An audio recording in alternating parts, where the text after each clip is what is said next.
pecados y los de los demás. Es un hombre que lleva sus propias cargas y las de otros. Es un hombre que llama cuando está en problemas. Es un hombre que llega a tiempo. Pero también es un hombre que llena su vida con el Espíritu y con la palabra. Es un hombre auténtico, un hombre sin mascarillas, un hombre sin disfraces. Pero también hemos hablado del valor de la integridad, Y nuestro mayor y mejor modelo es Cristo, que aún sus vestidos eran de una sola pieza, dice la Biblia en Juan capítulo 19.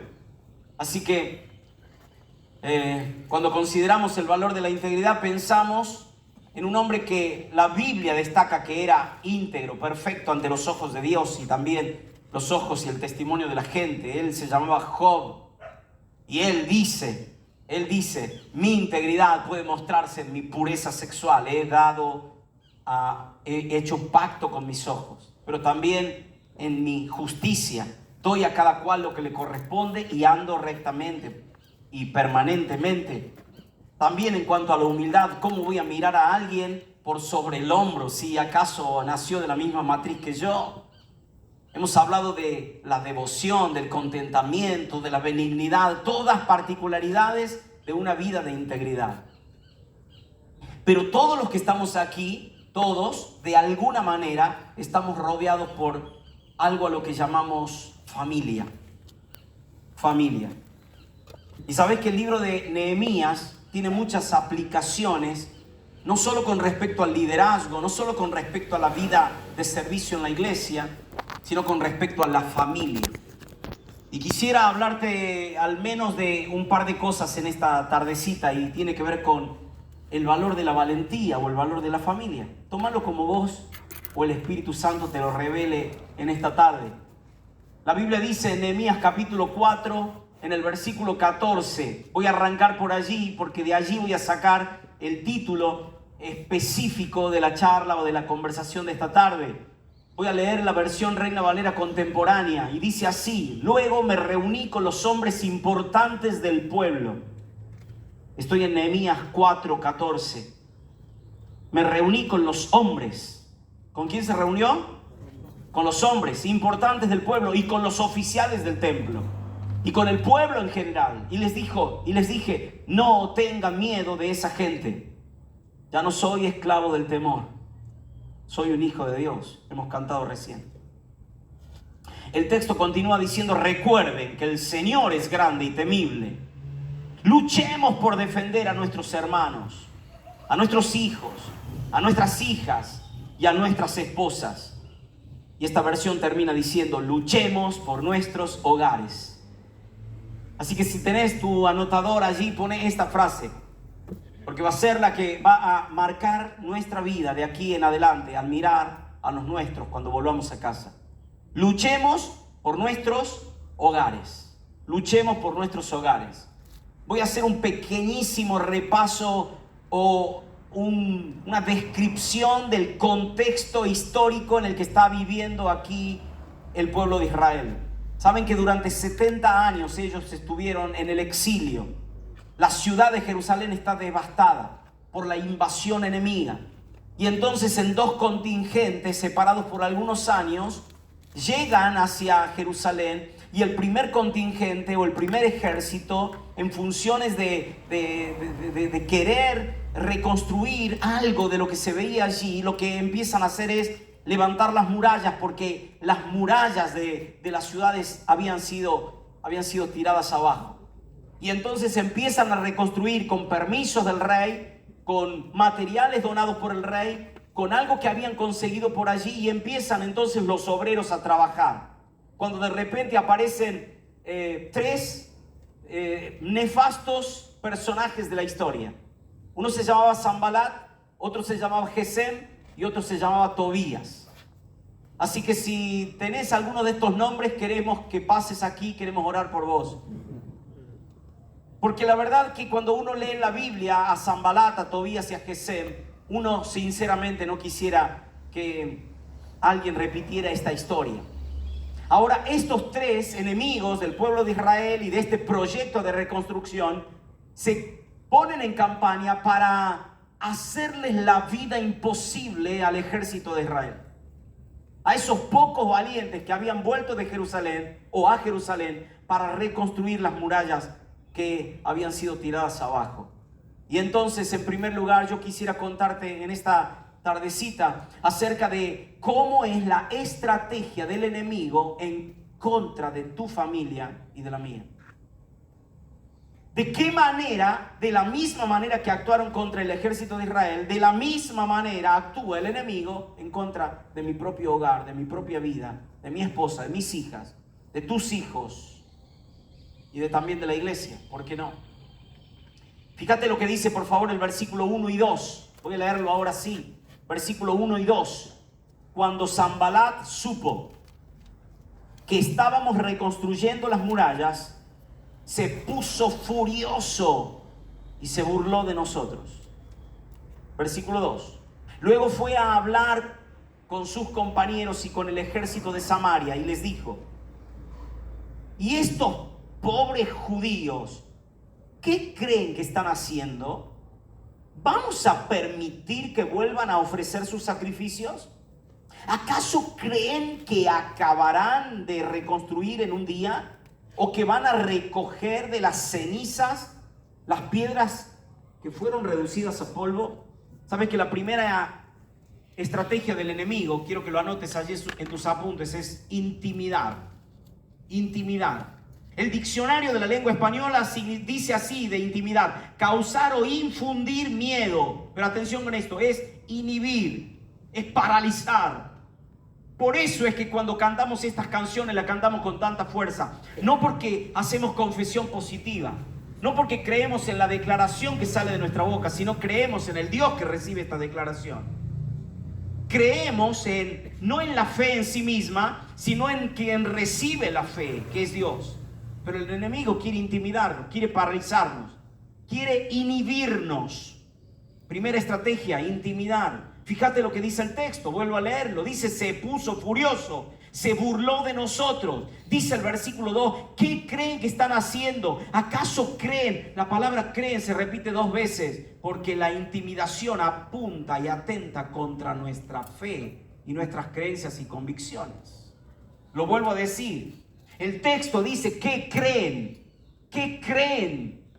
Y cuando el enemigo atenta contra tu fe, lo hace en función de lo que hayas hecho, de tu experiencia con Dios. Fíjate lo que dice, por favor, sin perder este texto. Isaías capítulo 36, versículo 4 y 5, o 4 al 7.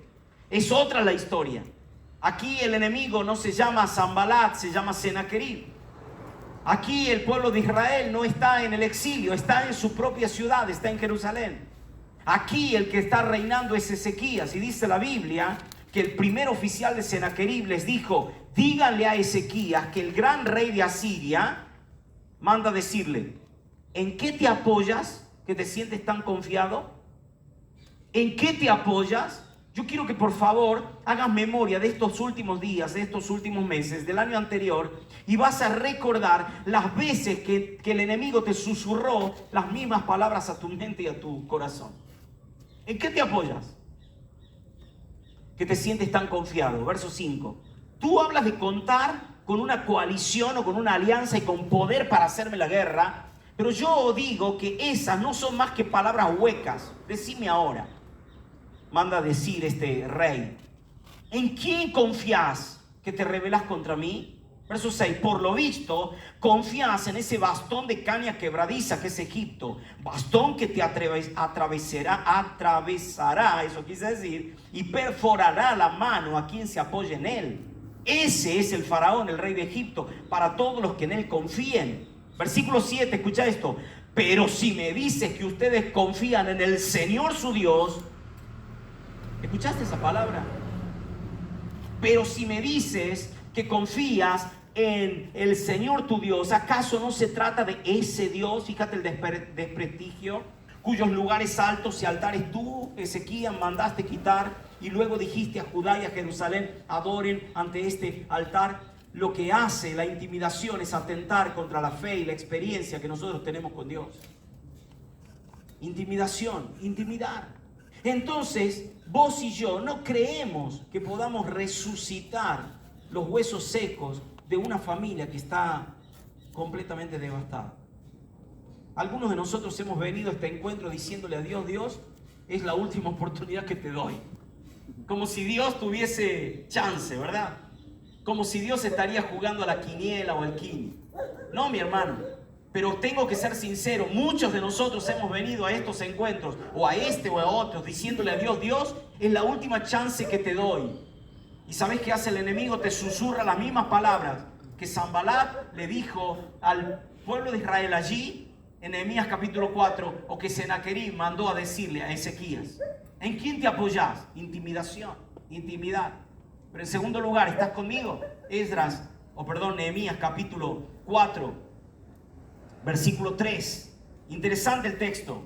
Dice el texto: a su lado estaba Tobías el amonita, quien decía: la muralla que están reconstruyendo con el solo peso de una zorra se vendrá abajo. Con el solo peso de una zorra se vendrá abajo. ¿Saben qué hace el enemigo? No solo intimidar. ¿Saben cuál es la segunda estrategia? Ironizar. Ironizar.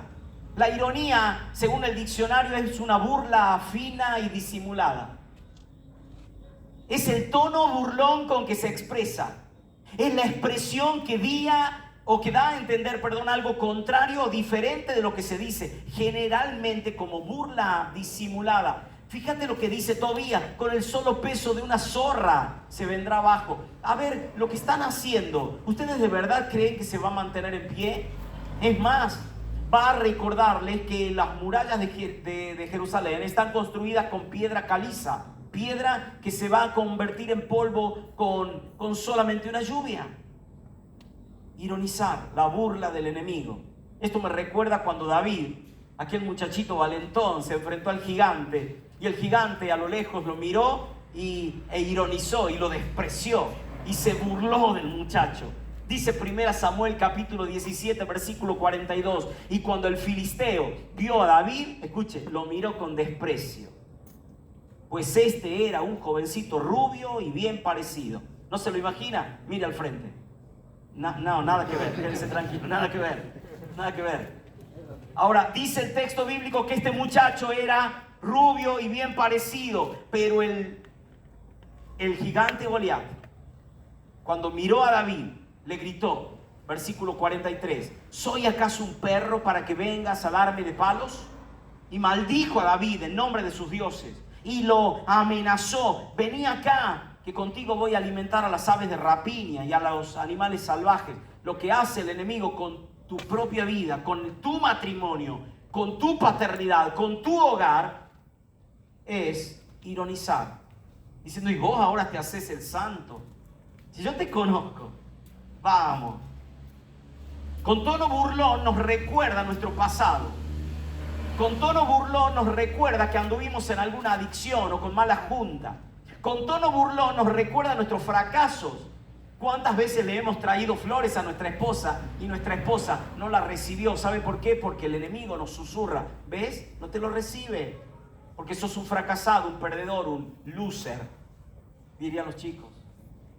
Ironizar, intimidar. Pero en tercer lugar, fíjate el texto bíblico, versículos 7 y 8. Siempre en Nehemías capítulo 4, dice el versículo 7 y 8, cuando Sanbalat y Tobías y los árabes, los amonitas y los habitantes de Asdod se enteraron de que estábamos reconstruyendo las murallas de Jerusalén y de que estábamos cerrando sus brechas, se enojaron muchísimo. Y escuche esto, acá está la clave: se pusieron de acuerdo para atacarnos y destruir la ciudad de Jerusalén. Número 1, intimidar. Número 2, ironizar. Pero en tercer lugar, instigar. ¿Saben que el diccionario dice de instigar, inducir a alguien a hacer una acción, generalmente considerada como negativa? Tramar o preparar con astucia algo. Lea el texto de nuevo. Dice el texto bíblico que ellos se enteraron, se pusieron de acuerdo. Dice, se enteraron de que estaban reconstruyendo las murallas, se pusieron de acuerdo para atacarnos. se complotaron. Mis hermanos, hubo un boicot en contra de la obra de Dios a favor de Jerusalén. Lo mismo pasa en esta era entre Satanás, sus demonios, nuestras pasiones, nuestra carne y también el sistema que nos rodea llamado mundo. Hay una instigación a que nosotros podamos ceder espacio y que nuestro matrimonio quede destruido y nuestros hijos permanezcan lejos de Dios. ¿Acaso no somos sinceros de que esto nos pasa? Y vos decís, y entonces, Andrés, me estás tirando todas pálidas, quédate tranquilo, porque hay victoria en el nombre del Señor. Hay victoria, ¿sabes por qué? Porque la Biblia dice que somos más que vencedores por medio de aquel que nos amó. La Biblia dice que el Señor nos lleva de triunfo en triunfo por medio de aquel que ya venció, y lo hemos cantado hoy. Mis hermanos queridos, pero tengo que contarte de que tu rostro y el de tu familia están como un blanco en el mismo infierno. Y hay una instigación permanente entre los enemigos para que nuestras familias queden destruidas. Por eso tenemos que hablar de la familia. Ahora, ¿cuál es nuestra responsabilidad? Nuestra responsabilidad como hombres, se llama en estos tiempos jefe de hogar, pero no para recibir una asistencia del gobierno, sino para hacerse cargo de las responsabilidades. Tenemos que luchar por nuestros hogares, a pesar de que haya intimidación, ironía e instigación. Pero en cuarto lugar, fíjate lo que dice el texto bíblico.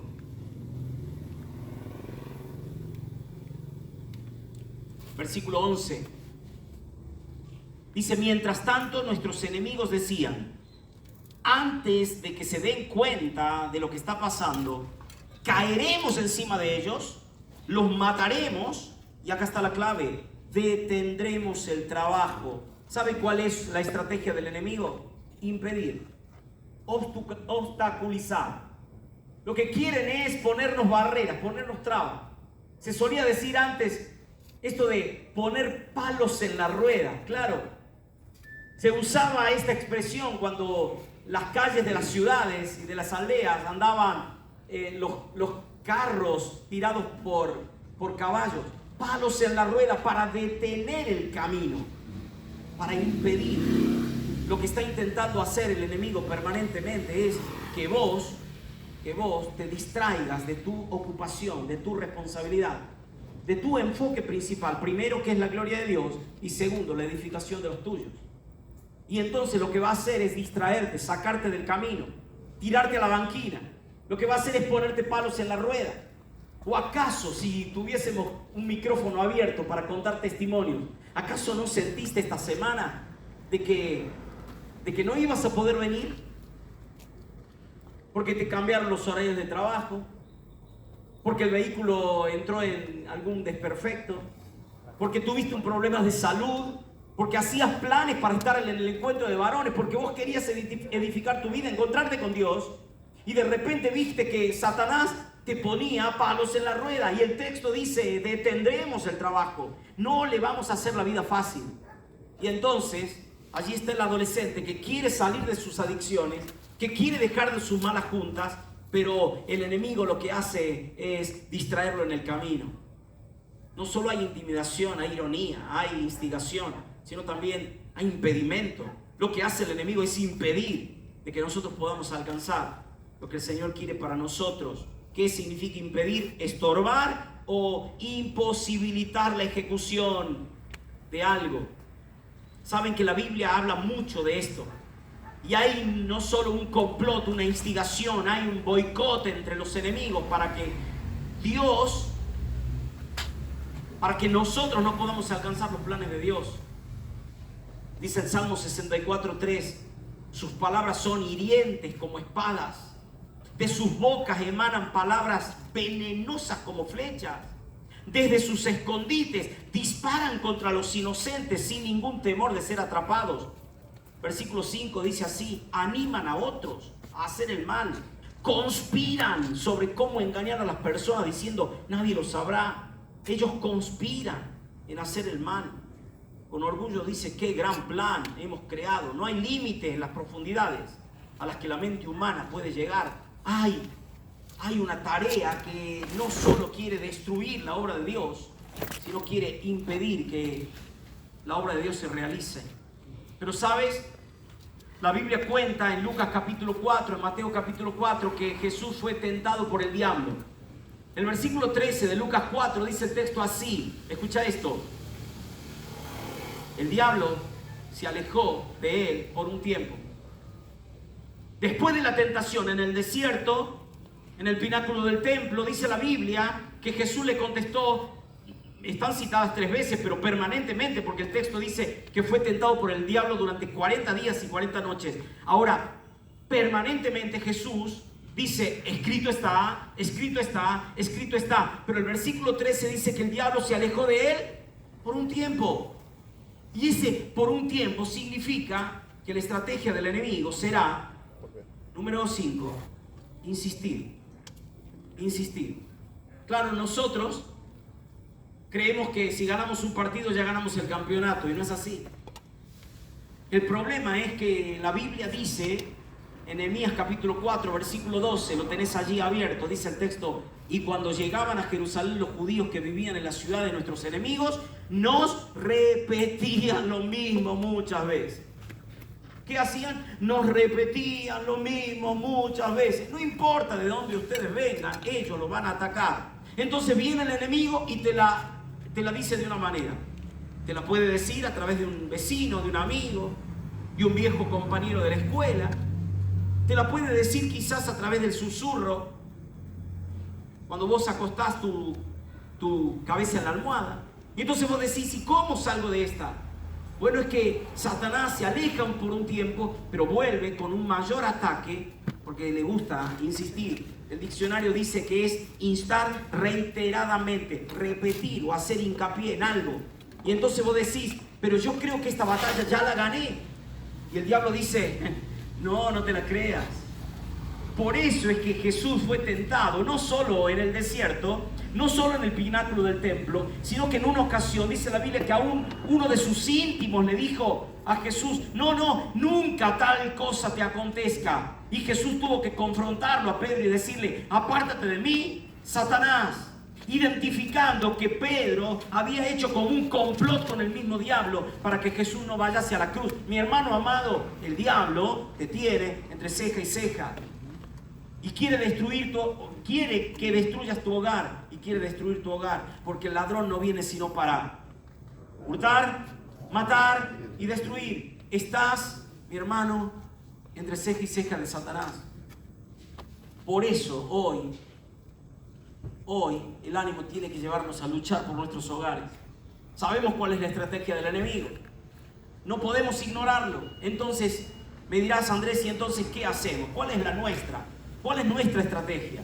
Y entonces vos tenés allí el texto bíblico. Nehemías capítulo 4, fíjate. Versículo 4. Entonces oré. ¿Qué hizo Nehemías?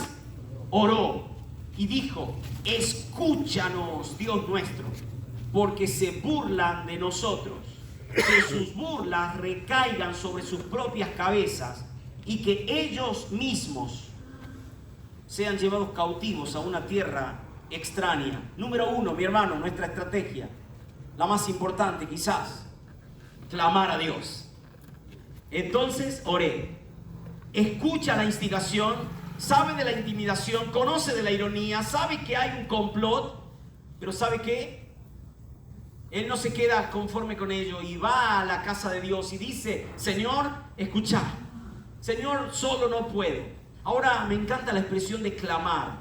Aunque el texto bíblico habla de orar, la expresión clamar tiene que ver con una oración más fervorosa, más intensa. Y mi pregunta esta tarde tiene que ver con que hace cuánto que no clamás, no solo en tu posición física de rodillas delante de Dios, no solo levantando tus brazos al cielo. Sabes muy bien que la expresión de levantar nuestros brazos al cielo tiene que ver con pedir socorro. A ver si te lo visualizo de esta forma. ¿Has visto un niño aprender a caminar? Él hace un par de pasos, de repente va aprendiendo a hacer otros más, y cuando tropieza y cae porque no tiene estabilidad, lo primero que hace un niño es levantar sus brazos. ¿Y por qué levanta sus brazos? Porque necesita que el adulto pueda socorrerlo. Esa es la expresión de levantar nuestros brazos al cielo. Pedir socorro. Señor, acabo de caerme. Señor, estoy débil, estoy inestable, necesito que me socorras. Eso es levantar mis brazos al cielo. Y entonces mi pregunta es, ¿hace cuánto que no clavas tus rodillas clamando al Señor? ¿Hace cuánto que no levantas tus brazos al cielo pidiendo por tu hogar? Por esa persona a la que le juraste amor eterno en el altar y hace tiempo que no la enamorás y no la conquistas nuevamente. Por esos hijos que de alguna manera han visto quizás tu incoherencia a la hora de servir a Dios, porque en la iglesia seguramente has cumplido algún rol, alguna responsabilidad, pero claro, en casa sos otra persona. Entonces tu hijo eligió otro camino. Y muchas veces nosotros culpamos a los niños, adolescentes por alejarse de Dios, cuando en realidad lo que pasó fue que ellos han visto la imagen de un Dios completamente confuso y distorsionado, mi hermano. ¿Qué tengo que hacer? Número 1, clamar a Dios. La palabra de Dios dice así, escuchá, Salmo 56, versículo 3. Pero yo, dice el texto, cuando tengo miedo, confío en ti. Versículo 3. Pero yo, cuando tengo miedo, confío en ti. Dice el versículo 9. El día que yo te pida ayuda, mis enemigos serán puestos en fuga. Pues yo sé que tú, mi Dios, estás de mi parte.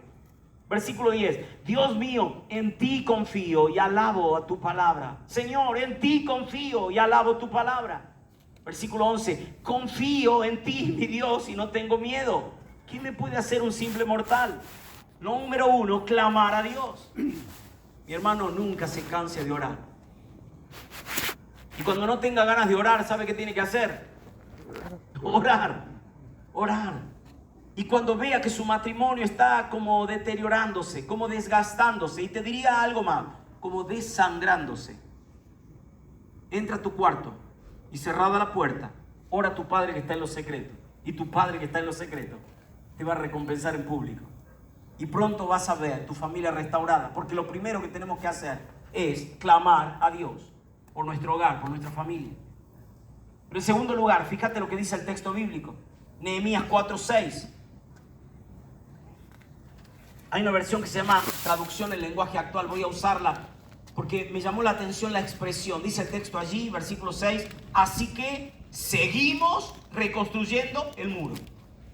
Seguimos reconstruyendo el muro. Y como la gente trabajaba con entusiasmo, el muro pronto estaba hasta la mitad de su altura. Claro, Sanbalat, Tobías, los árabes, los amonitas estaban instigando, estaban impidiendo, estaban ironizando, estaban haciendo que la obra se detenga, pero de repente lo que ellos hacen es no solo clamar a Dios, número 2, continuar trabajando.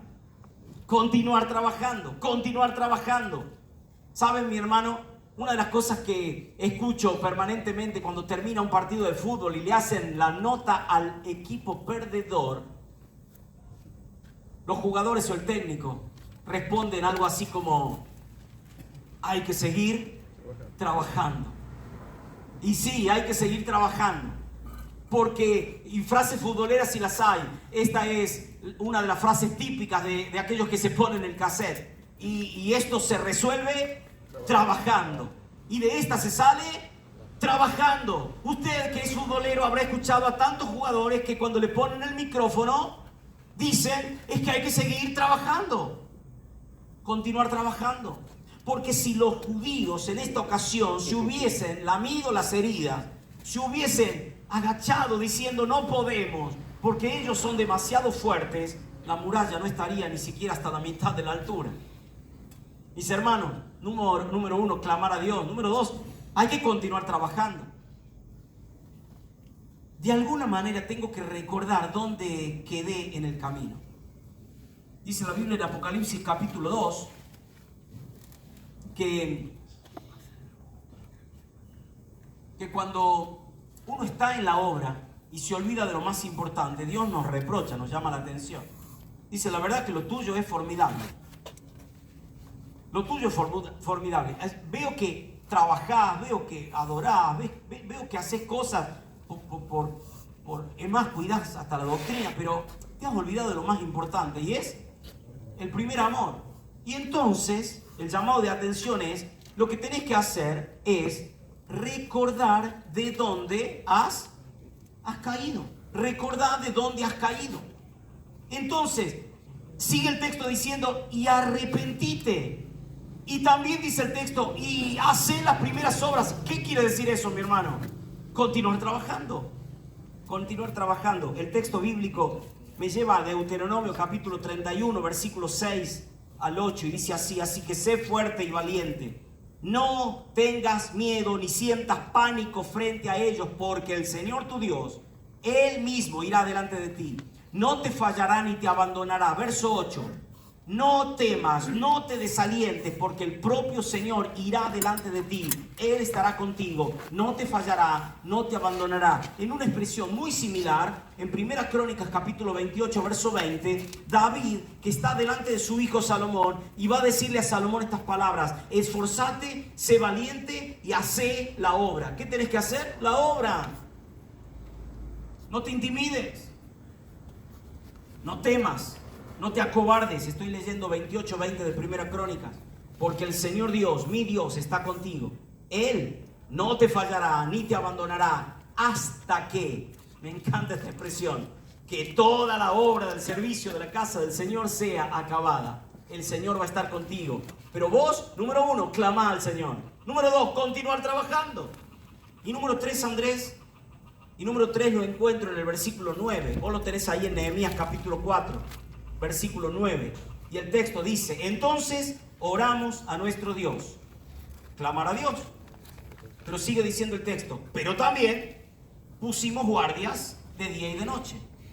A ver, mi hermano, escuche bien, lo voy a volver a leer. Dice el texto: oramos a Dios, pero también pusimos guardias de día y de noche. ¿Por qué guardia? Y claro, porque se vienen los enemigos. Entonces tenemos que protegernos de los ataques de los intrusos. Y entonces, Andrés, ¿dónde está la enseñanza aquí? Es que en primer lugar tengo que clamar a Dios. En segundo lugar tengo que continuar trabajando. Y en tercer lugar tengo que combinar la fe con la acción. Combinar fe y acción. Imagínese usted que está en un barrio complicado de la ciudad. Y por un grupo de WhatsApp de los vecinos sabe que hay ciertos merodeadores que están visitando el barrio. Y usted lo que hace es reunir a la familia. Y dice: bueno, vamos a tener que orar. Y entonces levanta sus brazos al cielo con la familia y empieza a orar fervorosamente: Señor, que los ladrones no entren a casa. Señor, te pedimos que los ladrones no entren a casa. Señor, te rogamos que los ladrones no entren a casa. Pero usted no pone llave a la puerta. Pero usted no tiene ni siquiera un perro que asuste. Pero usted ni siquiera tiene una cámara de vigilancia, o no tiene alguien que le ayude en un sistema de seguridad. ¿Sabe, mi hermano? Hay que combinar la fe con la acción.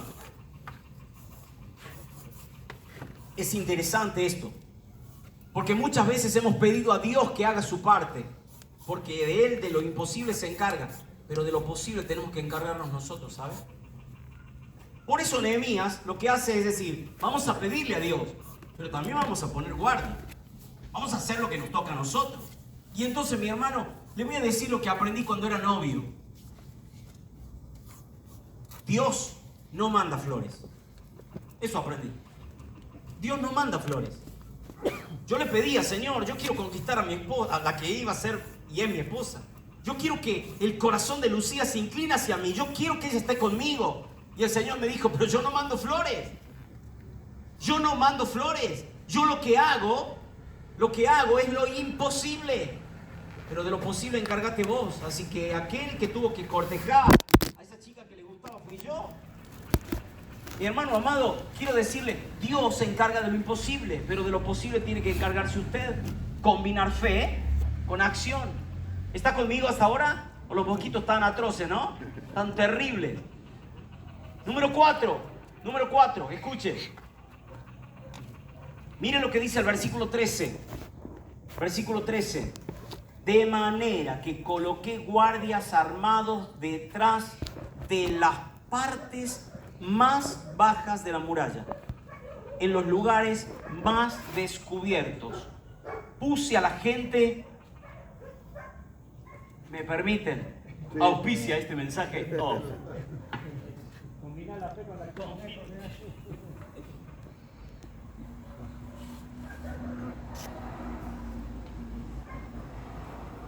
Vuelvo a leer el texto, versículo 13. De manera que coloqué guardias armados detrás de las partes, y acá está la clave, partes bajas de la muralla, en los lugares más, y anote esta frase o subráyela, más descubiertos. Puse a la gente por familias para que hiciera guardia con espadas, lanzas y arcos. ¿Sabe qué me llamó la atención? Acuérdense que la muralla estaba construyéndose. Usted sabe que los muros en aquellos tiempos eran la protección ante los intrusos y la invasión enemiga. Entonces, ¿qué hace Nehemías? Lo primero que hace es levantar o reconstruir las murallas. Claro, había partes de la muralla en la construcción que todavía no habían llegado a la altura como para darles una protección segura. Entonces, ¿qué hace Nehemías? Nehemías lo que hace, en cuarto lugar, es cuidar las partes bajas. Anótelo allí, cuidar las partes bajas. ¿Y dónde está la aplicación, Andrés? Muy simple. Usted tiene que saber identificar cuál es su talón de Aquiles. Usted tiene que saber identificar cuál en su vida matrimonial y en su vida como familia, cuál es la parte en la que el enemigo permanentemente lo ataca. Cada uno de nosotros podría también, vuelvo a decir, micrófono abierto, contar su testimonio. ¿Sabes que cada vez que tengo que servir en la iglesia, algo pasa en casa? ¿Sabes que cada vez que salgo para la iglesia me caen visitas? Cada vez que salgo para la iglesia tengo un desencuentro, un chispazo con uno de mis hijos o con mis padres. ¿Cuál es tu parte baja? Me pregunto, ¿será que tu parte baja es la administración de tu economía? ¿Será que tu parte baja tiene que ver con que no sabes el lenguaje de amor con el cual tendrías que enamorar a tu esposa? Recomiendo, entre paréntesis, un extraordinario libro práctico llamado Los 5 lenguajes del amor, de Gary Chapman. Si querés interpretar el lenguaje de amor que tiene tu esposa, vas a tener que aprender a saber si ella habla palabras de afirmación, toque físico, actos de servicio, hacer regalo o el tiempo de calidad. Entonces, quizás vos estás pensando de que está todo bien porque llegaste a casa y simplemente aportaste para la comida y ella lo único que necesitaba era que le des tiempo. Esa es tu parte baja, mi hermano. Tu parte baja. Tengo que cuidar mi parte baja. La Biblia dice así en Números capítulo 32, versículo 16. Escucha esto. Números 32, 16 y 17. Pero ellos se acercaron a Moisés y le dijeron: nosotros simplemente queremos construir corrales para nuestros animales, ciudades fortificadas para nuestras esposas e hijos. 17. Después tomaremos las armas e iremos al frente de nuestros hermanos israelitas a la batalla hasta que los llevemos seguros a su tierra. Y acá está la clave. Mientras tanto, nuestras familias se quedarán en las ciudades fortificadas que construiremos aquí para que no corran peligro de los ataques de la gente del lugar. Mi pregunta, mi hermano, es: ¿tu familia está segura? Siempre digo que somos bastante absurdos, bastante irrisorios, ridículos los seres humanos, sobre todo los cristianos, Y te voy a decir por qué. Porque pienso que nosotros sí tenemos a veces sistemas de seguridad o de vigilancia. Sí hemos puesto rejas en las puertas de casa, en las ventanas, conociendo de que la inseguridad es moneda corriente, pan de cada día. Sí tenemos un perro guardián que de alguna manera nos avisa si hay algún intruso cerca. Sí tenemos camaritas de vigilancia si tuviésemos economía para afrontar ese gasto. Sí tenemos algún sistema de alarma, sí tenemos, mi hermano, pero todo eso en nuestra casa física, material. Pero mi pregunta es si lo tenemos en nuestra casa espiritual. ¿Se acuerdan de Job? Job puso rejas ¿a qué? Hizo pacto con y eran sus ventanas. Nosotros no tenemos seguridad en nuestros ojos. La pregunta es: ¿tus hijos tienen seguridad? en la ventana que permanentemente ven. Te contaba del libro El principio de la pureza de Randy Alcorn. En uno de sus capítulos él comienza la historia diciendo así: imagínese que este pastor, hablando del mismo, lo invita a mirar por la ventana de la casa de una vecina que está vistiéndose en su interior. Entonces este autor continúa su escrito diciendo: imagínese que yo le describo la situación. Seguramente usted, querido lector, pensará: qué pastor degenerado, qué hombre soez, bajo, grosero, porque lo invité a mirar detrás de una ventana física a alguien que estaba desvistiéndose o cambiándose. Pero este autor me hizo pensar y decir: ¿pero qué es peor? ¿Mirar a través de una ventana física o mirar permanentemente a través de una ventana como esta? Que con conexión a internet yo puedo mirar cualquier cosa pensando que no hay ningún problema. Mi hermano, ¿está seguro de que su familia está protegida y segura? Hay que cuidar las partes bajas. Hoy los niñitos tienen, lamentablemente, más acceso que nosotros los adultos cuando teníamos esa edad. Estaba en una provincia del norte predicando en un campamento de jóvenes cuando terminó una de las charlas, una de las reuniones, y se acerca un muchacho de 22 años. Me dice: Andrés, necesito hablar urgente con vos. La verdad que Dios me confrontó y ya no aguanto más.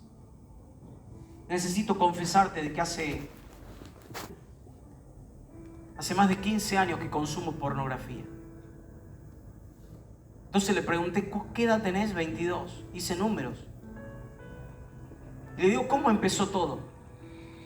Y todo empezó cuando, revisando el cajón de la mesa de luz de papá, encontré un mazo de naipes eróticos que papá consumía y lo hacía a escondidas. Y hace más de 15 años que consumo pornografía porque no puedo soltarlo. Y no me puedo olvidar de las imágenes que vi cuando era solo un niño. Yo me pregunto cuando leo esto si las partes bajas de nuestra casa están cuidadas. Si nuestra esposa está cuidada, si nuestros hijos están cuidados. Porque lo que hace Nehemías es cuidar las partes bajas. Pero fíjese lo que dice el versículo 15. Cuando nuestros enemigos se enteraron de que conocíamos sus planes y que Dios mismo los había frustrado, todos volvimos a nuestro trabajo en la muralla. Escuche, mi hermano, dice el texto que ellos conocían los planes de los enemigos. ¿Sabe qué? En quinto lugar le quiero decir algo. Nuestra estrategia es conocer el plan enemigo. Conocer el plan enemigo. Sabemos de que ellos instigan, sabemos que ellos ironizan, sabemos de que ellos impiden, sabemos de que ellos intimidan, lo sabemos, pero a veces lo ignoramos, somos indiferentes. El apóstol Pablo le escribe a los corintios y dice: nosotros no ignoramos las maquinaciones, las estrategias de Satanás, no las ignoramos. ¿Usted sabe cómo ataca Satanás? ¿Cómo ataca el mundo? Y lo que es peor, cómo ataca su propio yo. Entonces, ¿qué tengo que hacer? Conocer el plan enemigo. Pero el problema está en que muchos de nosotros ignoramos cómo actúa Satanás, cómo actúa el mundo y cómo actúa nuestra carne. Es más, disimulamos nuestro pecado pensando de que es una tendencia o una debilidad. No, es que yo tengo debilidad con el cigarrillo, es que yo tengo debilidad con el alcohol, es que yo tengo debilidad por las mujeres, yo tengo debilidad con el dinero. No, no es una debilidad, hermano, eso es pecado. Es pecado y hay que tratarlo como lo que es. Por eso es que tengo que conocer el plan enemigo. ¿A través de qué? ¿Cuál es mi talón de Aquiles? Conocer el plan enemigo. Pero por favor, mire lo que dice el versículo 17. Creo que es clave. Es clave en la historia. Estoy cerrando mi reflexión esta noche, pero necesito contarte esto. Dice el texto aquí que tanto los que reconstruirían la muralla como los que acarreaban los escombros y los que cargaban el material con una mano trabajaban, pico y pala, agregaría, y con la otra sostenían, ¿qué cosa? Sus espadas. Sus espadas. ¿Me va a permitir una licencia homilética? Voy a hacer de la alegoría un recurso. Porque tengo que ser sincero, allí habla de espadas en serio. Pero no puedo negar, mi hermano, que para combatir contra el enemigo necesitamos la espada del Espíritu, que es la palabra de Dios. Y en muchos de nuestros casos están, escuche esto, en desuso, oxidadas y envainadas. No están listas para la batalla. El texto bíblico dice que con una mano trabajaban en la muralla, pero con la otra estaban dispuestos a la batalla, a defenderse y a atacar a los enemigos. Mis hermanos, ¿cómo está su Biblia? ¿Desgastada por el uso? Te voy a contar lo que me pasó una vez visitando una librería cristiana en la ciudad de Córdoba. Claro, yo vendía material bibliográfico, Biblias y libros y discos y demás.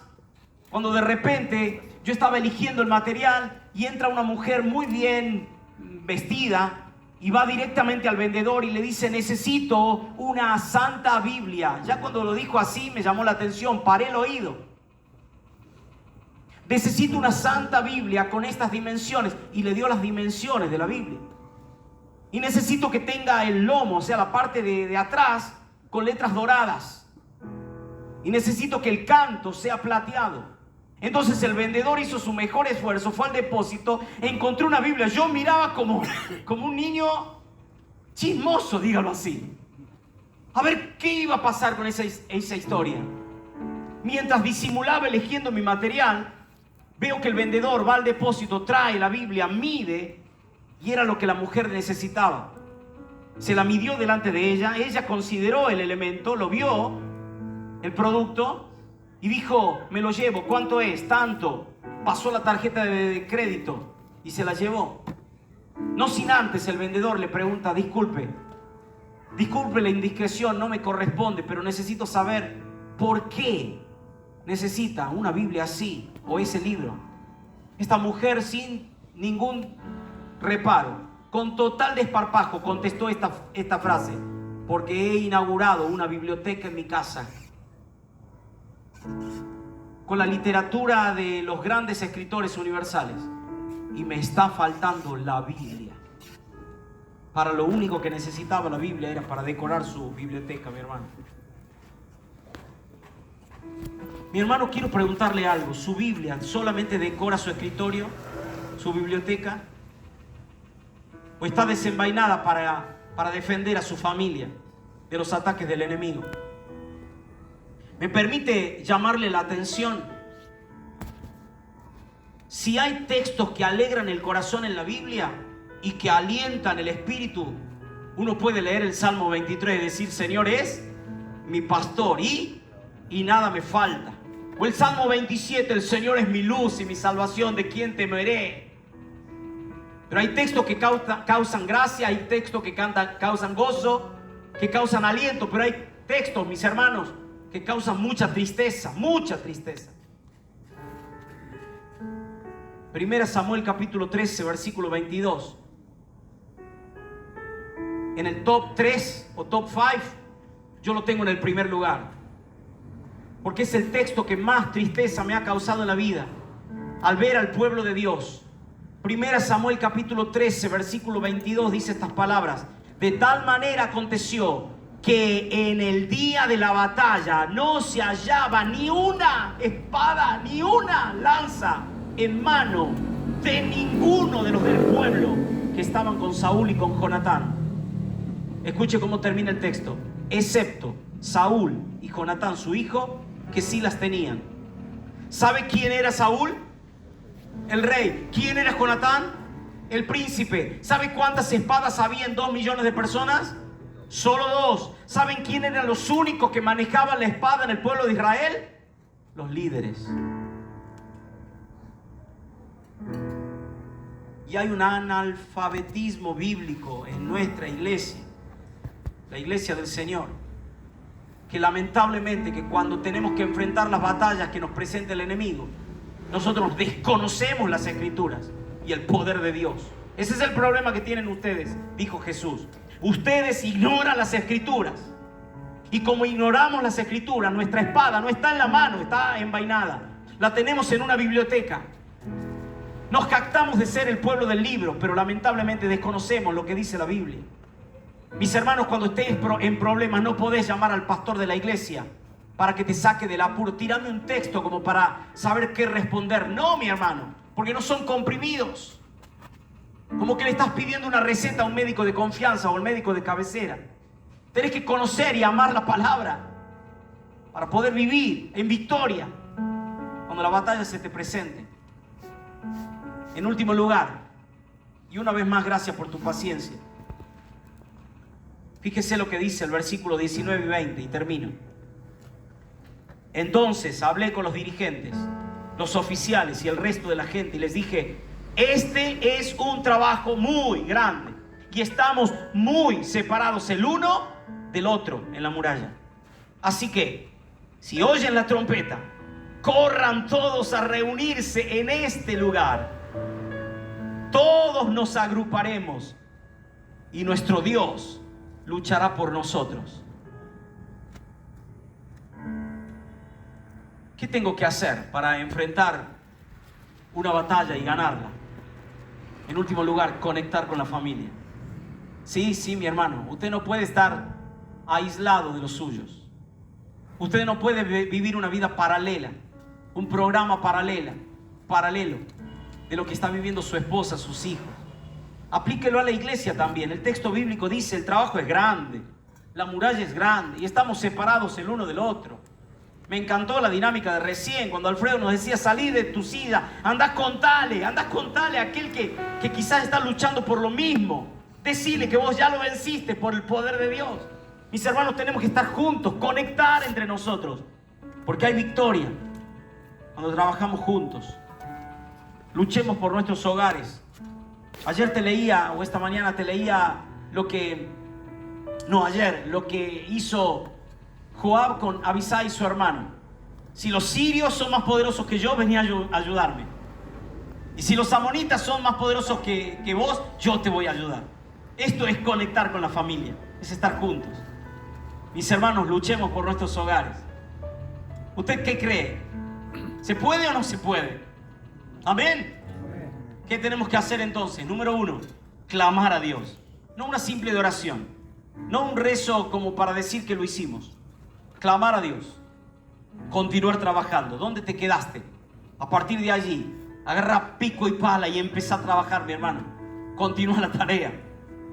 En tercer lugar, combina la fe con la acción. En cuarto lugar, tenés que cuidar las partes bajas, pero tenés que identificar cuáles son. Fíjate, quizás sea ese niño que has descuidado, que estaba requiriendo atención y se te fue de las manos. Partes bajas. Quizás sea vos mismo la parte baja. En quinto lugar, tengo que conocer el plan enemigo, porque no ignoramos sus maquinaciones. En sexto lugar, tengo que combatir con la palabra. Combatir con la palabra. No puedo descuidar la palabra, mi hermano. Que la palabra no esté en el escritorio o en la biblioteca. Que esté permanentemente desenvainada y decir: escrito está también, escrito está, para que el diablo huya. Y en último lugar, conectar con la familia.